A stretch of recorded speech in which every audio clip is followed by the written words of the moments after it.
Back as the mystery continues around the alleged multi-million rand robbery at President Ramaphosa's farm in Limpopo, the UDM has now asked Parliament to investigate the allegations. Ramaphosa has come out to say his hands are clean. Well, let's bring in from the party UDM leader Bantu Holomisa joining us this morning. Mr. Holomisa, good to have you on the show. I really appreciate your time. Why go to Parliament with this? What's the thinking?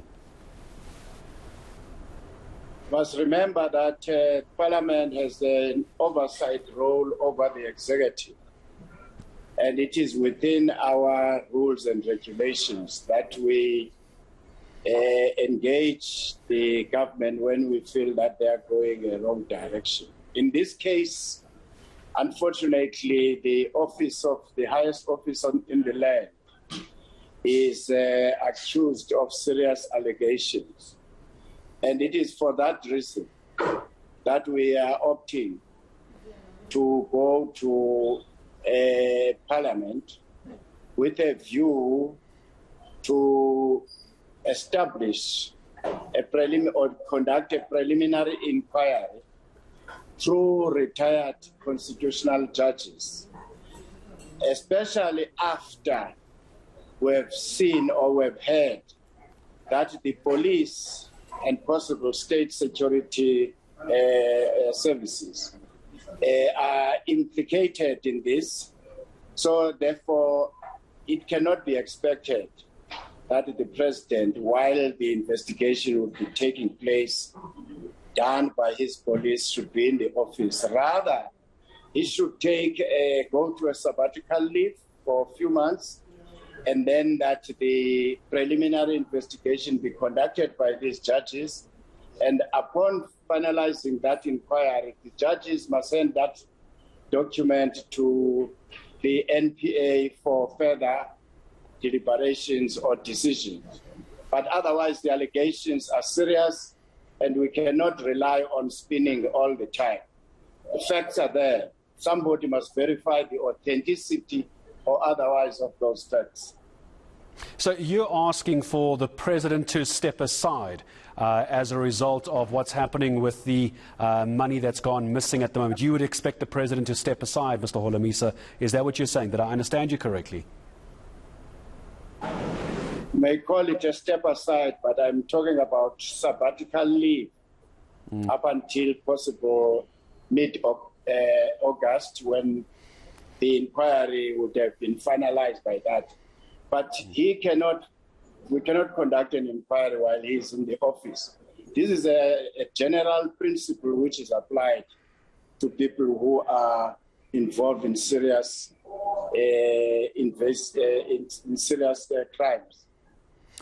One could argue as well, though, Mr. Holomisa, that the president in this case, if you were to take his version, is actually the victim of a crime in this case and not reporting the crime. Why would the president need to take a sabbatical in this case?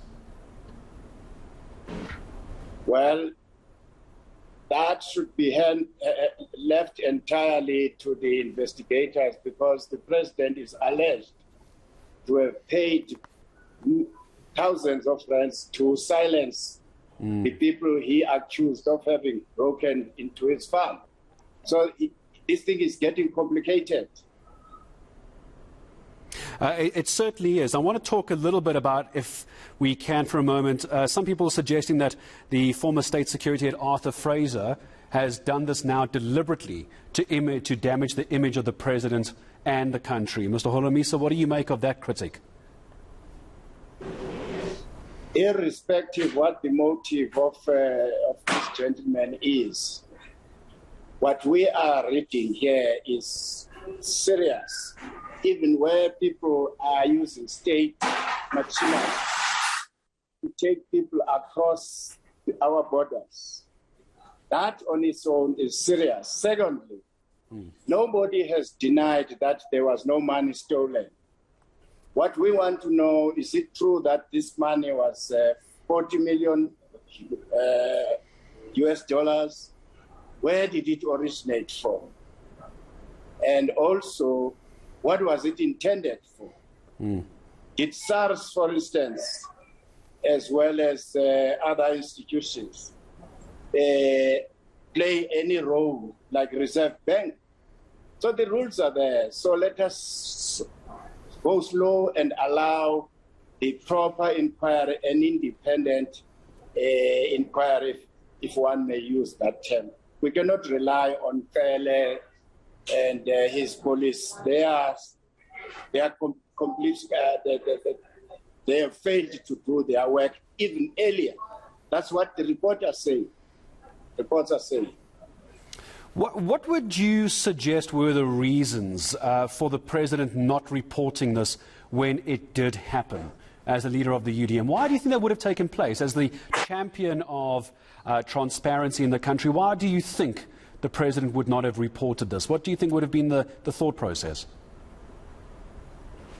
Well, unfortunately, I cannot have the answer to that. That's why I'm asking that there be a proper and independent probe into this matter. Those answers should be, or rather questions should appear in the terms of reference, which Parliament and whoever is acting can draw up. As far as the investigation is concerned, what would you imagine, Mr. Holomisa, is the correct body, apart from Parliament, to investigate this? Is this NPA? Is this Hawks? Is this SARS? Who needs to conduct the investigation into the president of the country? Well, if the UDM suggestion is accepted by all parties, I foresee that the inquiry or the preliminary investigation headed by retired Concord judges, they would be given an opportunity to rope in any person with expertise. And also, those terms of reference should also verify from SARS as well as Reserve Bank as to whether they are aware of these transactions. What is the timeline for this? I see the Speaker of the National Assembly. You've written to the Speaker of the National Assembly. When are you demanding an answer by to the letter that you've written to Parliament? No, I didn't demand or put time, but I'm contributing to the national debate which we are witnessing. Other parties have gone to the public protector, others have called for other institutions to come clean. But I think Parliament has got a responsibility to clear President Cyril Ramaphosa, or that Cyril Ramaphosa indeed is involved in these shenanigans. Mr. Holomisa, I'm going to say thank you for the moment. I'm going to say thank you. I'll tell you why. We need to just break away very, very quickly from UDM leader Bantu Holomisa. I appreciate him joining us to talk about what he expects Parliament to do in this writing of a letter to